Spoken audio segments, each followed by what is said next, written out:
નમસ્તે. આજે આપણે રક્ષાબંધન સ્પેશિયલ મીઠાઈ બનાવીશું. તો એકદમ ઇઝી રેસીપી છે.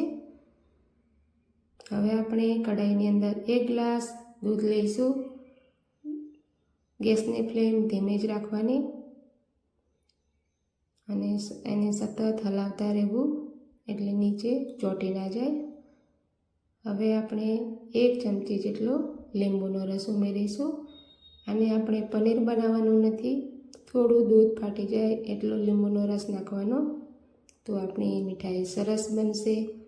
સતત આવી રીતે હલાવતા જ રહેવું. હવે આપણે એમાં સ્વાદ અનુસાર ખાંડ ઉમેરીશું. જો તમને વધારે મીઠું ભાવતું હોય તો વધારે ઉમેરી શકો છો. અને સાથે મિલ્ક પાવડર પણ ઉમેરી લઈશું. ગેસની ફ્લેમ મીડિયમ જ રાખવાની અને સતત એને હલાવતા રહેવાનું, એટલે આપણો એકદમ ઘટ પેસ્ટ બની જશે. જે પહેલી વાર બનાવતા હશે એમને પણ આવડી જશે એવી સરસ મજાની આ મીઠાઈ છે અને સ્વાદમાં પણ એટલી જ ટેસ્ટ છે. જો આપણી પેસ્ટ સરસ ઘટ થઈ ગઈ છે.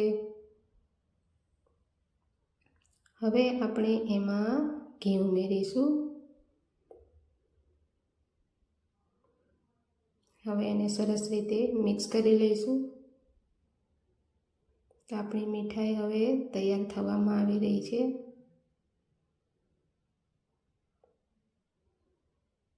તો ઘટ થઈ ગઈ છે. હવે આપણે ઘીથી ગ્રીસ કરેલી પ્લેટમાં લઈ લઈશું.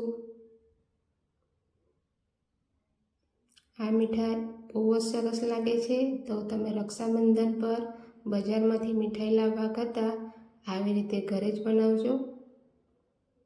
બહુ સરસ લાગે છે. હવે આપણે ઉપર ડ્રાયફ્રૂટ્સ લઈ લઈશું અને ફ્રીજમાં ઠરવા મૂકી દઈશું.